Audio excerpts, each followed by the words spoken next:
Habang naghahanda ang Oklahoma City Thunder para sa Game 7 ng NBA Finals laban sa Indiana Pacers, ang koponan ay naghahangad na tapusin ang isang makasaysayang season sa pamamagitan ng isang kampyonato sa kanilang sariling home court. Gayunpaman, nais ng Thunder na makabawi mula sa Game 6 noong Biyernes ng araw kung saan sila ay nagtamo ng isang nakakabigong pagkatalo na 108-91. Walang duda na mabigat ang presyon sa Oklahoma City dahil natapos nila ang regular season bilang number 1 seed sa Western Conference kung saan nanalo sila ng 68 laro at naging dominante sa buong taon. Gayunpaman, ang kakulangan ng karanasan ng kanilang grupo ang naging dahilan kung bakit may mga taong hindi lubos na nagtitiwala sa koponan, ngunit nais nilang patunayan ang kanilang sarili sa araw ng Lunes. Isang laro ito para sa lahat ng aming pinangarap, sabi ni Shai Gilgeous-Alexander. Kapag nanalo ka, makukuha mo ang lahat. Kapag natalo ka, wala kang makukuha. Ganun lang kasimple. Pangit ang laro namin ngayong gabi. May isa kaming laro para sa lahat ng pinaghirapan namin.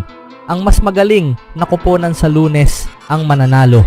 Bakit malapit sa 50 puntos ang makukuha ni Shai Gilgeous-Alexander sa Game 7?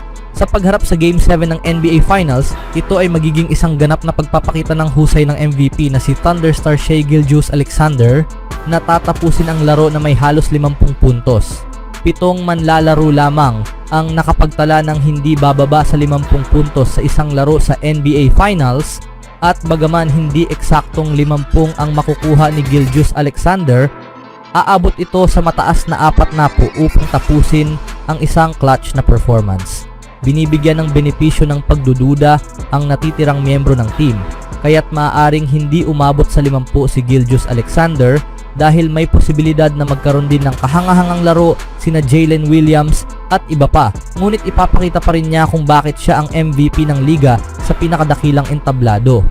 Bukod pa rito, mag-a-adjust sina Gilgeous-Alexander at Oklahoma City sa depensang ginawa ng Indiana na nagpahirap sa kanila, tulad ng binanggit ng star matapos ang Game 6 ukol sa paraan ng pagdepensa sa kanila.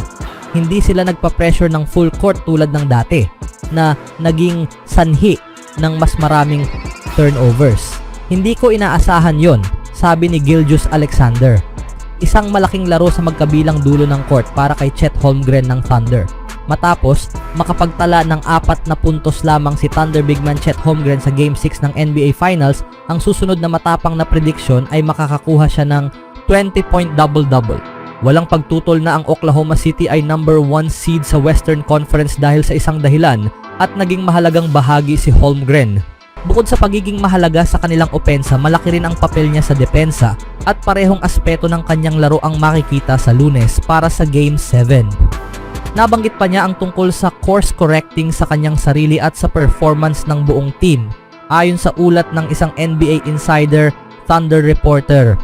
Ano man yon, kailangan naming mas gumaling sa pagwawasto ng direksyon, sa pagbabalik ng aming sarili sa tamang landas. Ako mismo, gagalingan ko pa, susubukang tulungan ang lahat na maibalik sa ayos ang lahat, sabi ni Holmgren. Panonoorin namin ang video ng laro at titingnan kung ano ang maaari naming pagbutihin. Sa dulo ng araw, may magandang oportunidad pa rin kami sa Game 7. Isang pambubugbog ng Thunder sa Pacers sa Game 7 upang masungkit ang titulo.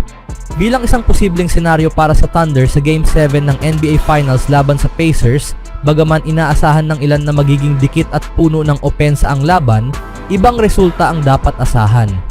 Ang huling matapang na inaasahan ay pareho ang magiging takbo ng laro gaya ng Game 6. Ngunit sa pagkakataong ito ay Oklahoma City na ang bubugbog sa Indiana sa kanilang home court.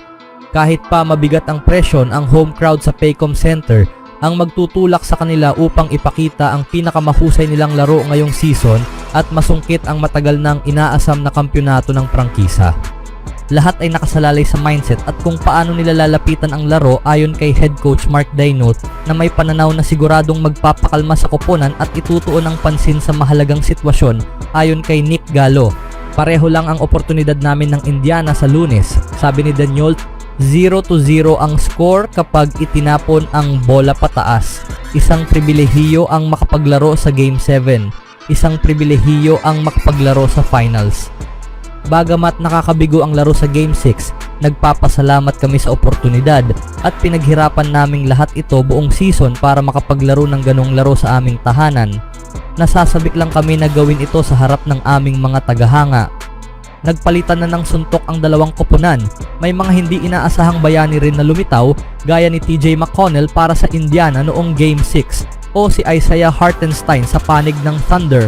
Kailangan ng OKC ng higit pa kay Shai Gilgeous-Alexander upang makuha ang Larry O'Brien Trophy.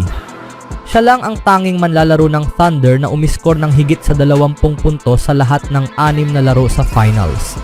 Kailangan nilang mag-step up sina Chet Holmgren at Jalen Williams matapos ang kanilang napakasamang laro sa Game 6. Lalo na si Williams na naging biktima ng isang mapanirang dunk mula kay Pascal Siakam. Ngunit ang mga kampiyon ng Western Conference ay nangangailangan ng higit pa sa kanilang Big 3 upang talunin ang Indiana sa huling pagkakataon. Mayroong mas kritikal na bahagi ng laro na kailangang ayusin ng OKC bago sumapit ang Lunes. Isang bagay na maituturing na X-factor na magtatakda ng kapalaran sa Game 7. Bench play dapat mag-step up para sa Thunder. Matapos ang performance ni Obi Toppin, nilamon ng Indiana ang OKC gamit ang kanilang mga reserve players. Umiskor si Obi Toppin ng 20 puntos mula sa bench. Nag-ambag naman si TJ McConnell ng 12 puntos. Sina Ben Shepherd, Benedict Mathurin, Thomas Bryant at Tony Bradley ay nakapuntos rin. Nagtala ang Pacers ng 48 bench points noong Biyernes. Nakakagulat, mas maraming manlalaro mula sa bench ang naka-score para sa OKC, 8 lahat. Pero nagtala lang sila ng 37 bench points. Kailangan nila ng higit pa kay Isaiah Joe upang makalagpas ng double figures. Mas mahusay ang Thunder laban sa Pacers kapag nakakamit ito ng bench scoring benchmark. Ayon sa StatMuse, ang Thunder ay nakapagtala ng kabuuang 2,880 bench points this season. Tumataas ang tsansa ng panalo ng OKC kapag dalawa o higit pang reserve players ang umiskor ng higit sa 10 puntos. Ganito ang nangyari noong Game 5 kung saan nanalo ang OKC 120-109. At sa Game 2 kung saan naitabla nila ang serye sa unang pagkakataon. Sa larong iyon, sumabog si Alex Caruso para sa 20 puntos. Si Aaron Wiggins naman ay nagdagdag ng 18 puntos. Kailangan ni Caruso na burahin ang kanyang masamang shooting night sa Game 6 kung saan nagtapos siya ng 0 points. Kailangan pa rin ng Thunder ang karanasan ni Caruso sa pagiging kampiyon para sa ganitong klaseng sandali. Si Wiggins ay maaari ring bumawi mula sa kanyang mababang shooting performance. Ngunit isa pang mahalagang piraso dito ay si Cason Wallace. 2 beses lang siya nakarating sa double digit sa scoring mula noong May 15, pero nagtala siya ng 11 puntos mula sa bench noong panalong Lunes. Kailangan ng Thunder ang bersyon na iyon ni Wallace at higit pa para maabot ang Larry O'Brien Trophy. Kung sino man ang sumabog mula sa bench ang magbabago ng takbo ng laro.